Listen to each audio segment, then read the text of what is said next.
Mom, I just spent hours cooking your favorite dishes, mashed potatoes and grilled ribs, with your special recipe. I'm hoping to bring them to you and see a smile on your face. Why are you so incredibly stubborn? Do you honestly believe that a few measly dishes can change everything? Don't be so naive. I'll just throw them in the trash like I've thrown away your efforts before. But this is what you always said you wanted to eat during your hospital days. I woke up early this morning just to prepare these dishes for you, Mom. I did it because I want to make you happy, even if it's just for a moment. If you truly cared about my happiness, you would do as I say. Divorce my son immediately. I can't believe this, Mom. What happened to you? Everything was perfectly fine just a week ago. Do you remember when you were in the hospital? You told me how lucky you felt to have me as your daughter-in-law. I said that because I needed someone to take care of me without bothering my son.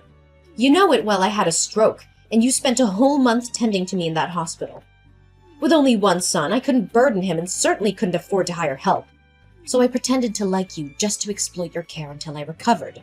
But now that I'm healthy again, I have no use for you. Divorce my son and take your daughter away from my family. I'll give you $200,000 to find a new place to live. No, Mom. Is there something you're hiding from me? Is that why you're behaving like this? This isn't the mother-in-law I've known and loved. Remember all those times you showered me with affection and care? You bought me delicious food and beautiful clothes. And on the day Lily was born, it was you who supported and looked after us, allowing me to rest. I refuse to believe that you hate me.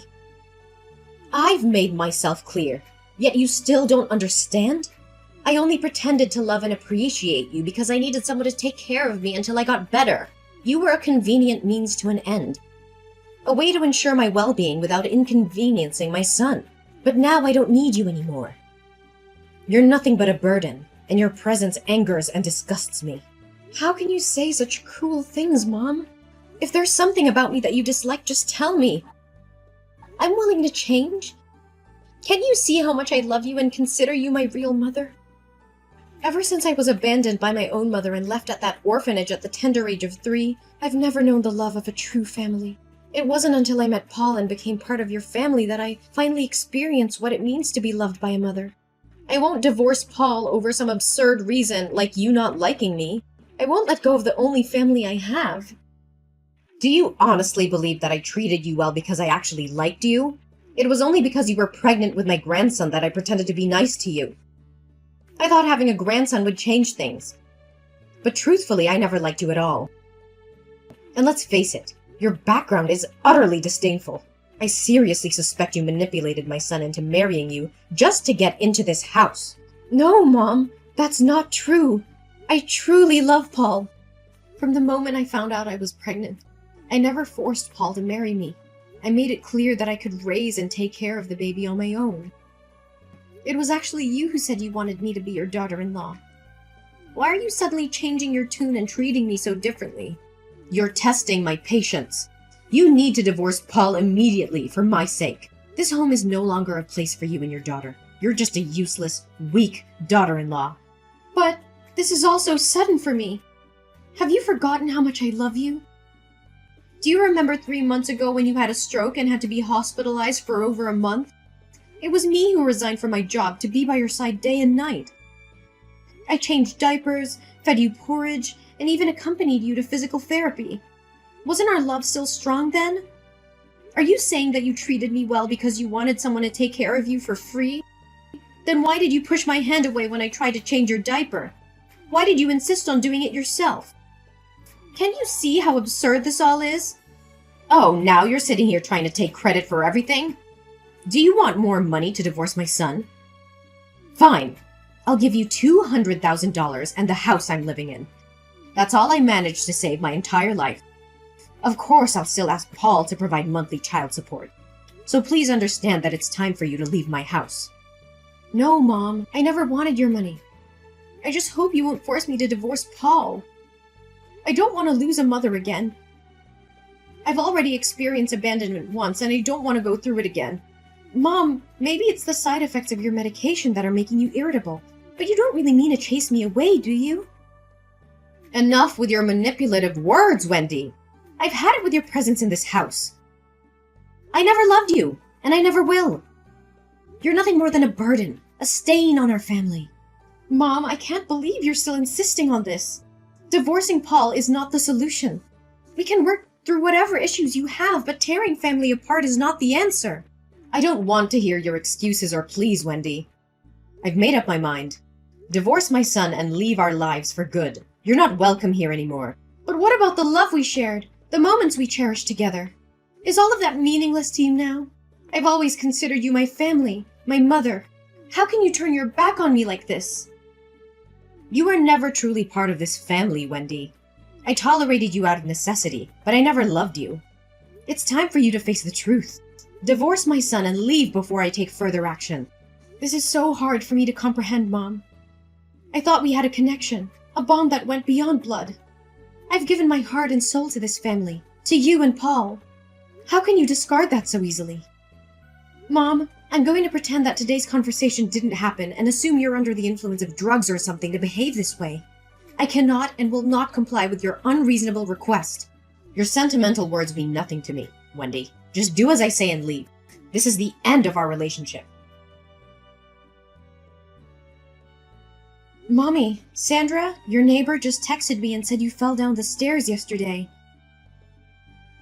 Mom, why didn't you text me when you fell? Are you in the hospital or at home so I can take care of you right now? What? Why is Sandra contacting you? Since the day you got sick, I've been worried. But since you don't want to live with us, I have no choice but to ask Sandra to keep an eye on you. And if you have any problems, tell me immediately. Fortunately, Sandra agreed to help. So that's why Sandra has been frequenting my house lately? Is she spying on me for you? How dare you invade my privacy like this? Mom, it's not about spying on you. It's about my genuine concern for your well-being. But since you shut me out and locked the door, I had no other option. Please, Mom, tell me how you're doing. Where are you? Let me take care of you. I don't need you to come here. I have my new daughter-in-law to take care of me now. Oh, she's so much better than you. It's a shame she wasn't my daughter-in-law from the start. Mom, new daughter-in-law? What are you talking about? Oh, didn't I mention it? Paul has agreed to divorce you. He's found someone else, and I fully support him. This girl is carrying my grandson, and I prefer her over you. Isn't that reason enough for you to believe me? What? So you're telling me Paul is having an affair, and not only are you aware of it, but you also condone his actions? How could this happen? Why not? My son did nothing wrong. He was just seeking his own happiness. I've been telling you all along. You should have divorced Paul before discovering this painful truth. So that's why Paul has been distant and sleeping on the sofa at night? I thought it was just work stress. I had no idea he was betraying our marriage. Stop avoiding the truth. Accept the divorce, take the money, and stay away from my family. I'm about to become a grandmother, and I won't let you ruin this for me. I'll make sure the new daughter-in-law receives the respect she deserves. No, Mom. I won't accept this without hearing it directly from Paul's own mouth. Even if he has betrayed me, I'm still your daughter-in-law for now. I have a duty to care for you. So please, tell me which hospital you're in. What is wrong with you? Why are you so stubborn, clinging to me when I clearly want nothing to do with you? You don't owe me anything. Despite your pitiful past, must you cling to me like a burden? Do you have some kind of mental illness? Actually, I do owe you my life. Do you remember 15 years ago when you risked everything to save a little girl in a pink dress clutching a bunny bear? In the process of saving that girl, you got hit by a car and injured your left shoulder. How do you know that? Did I ever tell you this story? Or did Paul mention it? I never disclosed the details to anyone. Because I am that girl. The day you saved me, I was with a family who was considering adopting me and a supervisor. But as we crossed the street to enter a cafe, they left me behind, abandoning me without a second thought. Being young and oblivious, I chased after them, unaware that the traffic light was about to change. Just as I was about to step onto the road, you pushed me out of harm's way. When I turned around, I saw you lying on the ground, injured by the car. You saved me from a devastating car accident, and I will never forget the love and sacrifice you showed me. What? Is this true?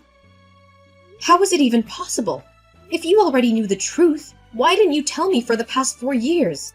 Actually, I only discovered this a few months ago when I was giving you a bath at the hospital. I noticed the scar on your left arm from the accident, and I found the same clothes as the woman in the accident among your old belongings when I was cleaning your house.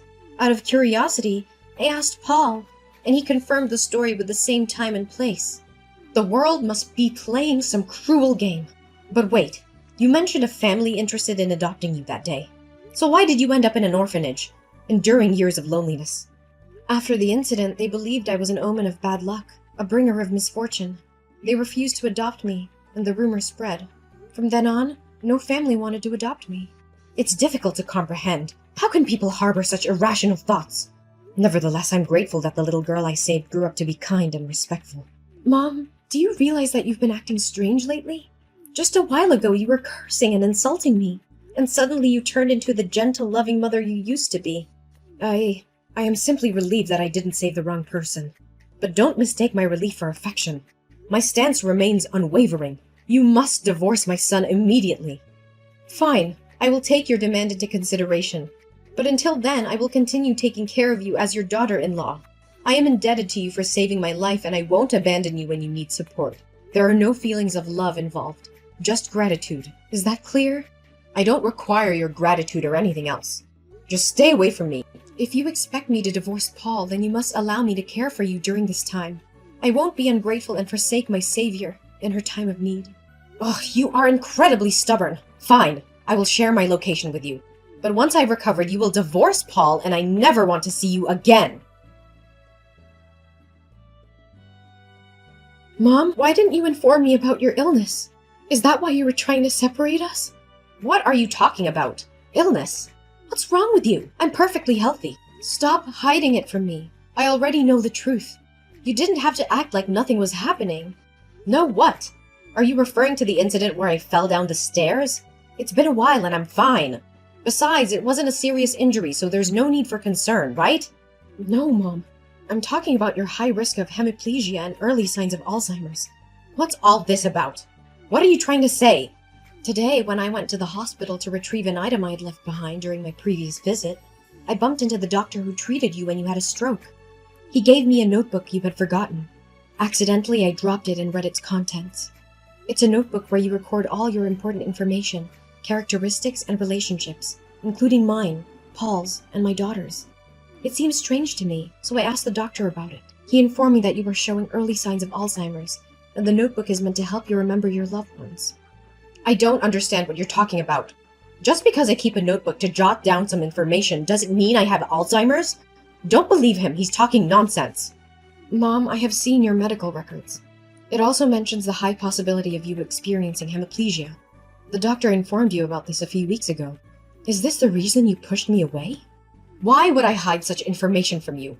I made it clear that I wanted you out of the house so I could marry my new daughter-in-law.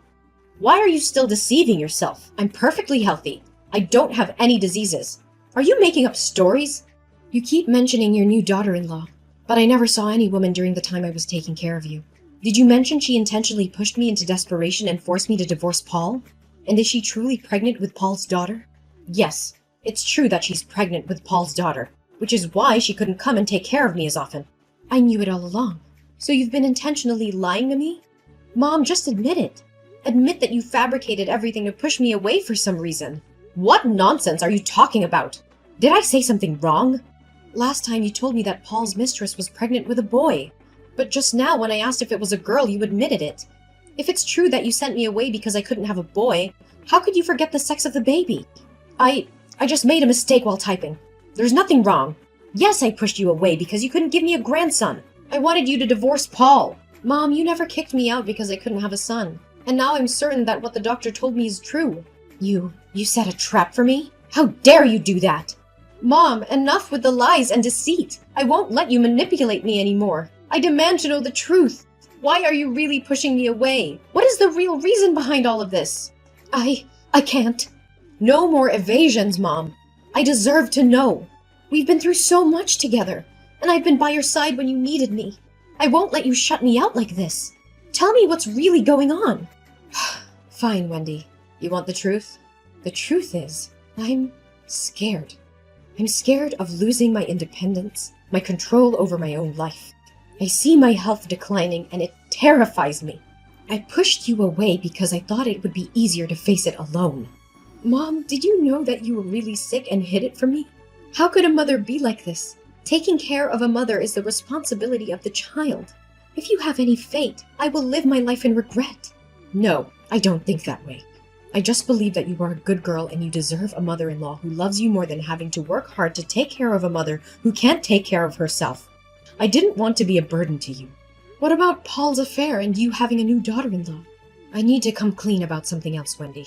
The story about Paul's affair and the new daughter-in-law was also a fabrication. When Paul and I went to the doctor that day, we received some devastating news. It turns out that Paul has a high risk of developing heart disease. We were devastated and didn't want to see you suffer or carry the burden of taking care of both of us. Paul has heart disease? Why didn't you tell me? We don't want you to know about this. So in a misguided attempt to protect you, we made up that story to make you feel hurt and push you away. We thought that if you believed we didn't want you around, you would find happiness elsewhere. But deep down, we knew you were so compassionate and dedicated that you wouldn't easily give up on us. That's why we resorted to those desperate measures. It was a flawed decision made out of fear and a misguided sense of protection. Mom, I can't believe you would go to such lengths to shield me from pain. I understand that your intentions came from a place of love, but fabricating those stories only caused more damage. We should have faced these challenges together as a family. Wendy, I appreciate your kindness and willingness to forgive, but I still believe it's in your best interest to find a new mother-in-law who can provide the care and support you deserve. I don't want to be a burden to you or hold you back from finding happiness elsewhere. Mom, I understand your concern, but I want you to know that I am committed to being here for you and Paul. I married into this family because I love Paul and I care deeply for both of you. I don't see you as a burden. I see you as family, and family takes care of each other no matter the challenges we face. Wendy, you're truly selfless and compassionate, and I'm grateful for that. But I want you to consider your own happiness as well. It's not fair for you to give up your dreams and aspirations for us. You deserve to have a mother-in-law who can be there for you without any limitations. Mom, my happiness lies in being here for you and Paul, in building a strong family bond and in supporting each other. Life is not always easy and challenges will come our way, but together we can face them. I won't give up on you or our family. We still have a chance to make things right and create a loving and fulfilling future together. Wendy, I may have underestimated your dedication and the depth of your love. I'm grateful to have you as my daughter-in-law, and I will cherish our relationship. Let's embrace the future with hope and resilience, knowing that we are stronger together. Thank you, Mom. I believe that by facing these challenges head-on, we can strengthen our bond and find happiness within our family. I won't let you face this alone, and I promise to do my best to care for you and Paul. In a twist of fate, Pamela's timely medical treatment prevented her from experiencing hemiplegia. However, her battle with Alzheimer's disease persisted, causing her moments of forgetfulness and confusion. I, with my unwavering love and support, stood by Pamela's side, offering her strength and care during the challenging times. Pamela may have forgotten moments and faces, but she never forgot the warmth and care that surrounded her. Paul, on the other hand, faced a health crisis of his own and was hospitalized for a period of time. It was a difficult and trying period for the family, but I remained a pillar of strength, providing Paul with the support and encouragement he needed to overcome his illness. Through the ups and downs, my devotion to my family never wavered. I tirelessly cared for Pamela, ensuring her safety and comfort, even as her memory faded. My unwavering love and patience became the anchor that held my family together during our toughest moments. As time passed, Pamela's condition continued to deteriorate, and her moments of clarity became fewer. However, the love between Pamela, Paul, and I grew stronger. We cherished the moments of lucidity, cherishing the memories we could still create together.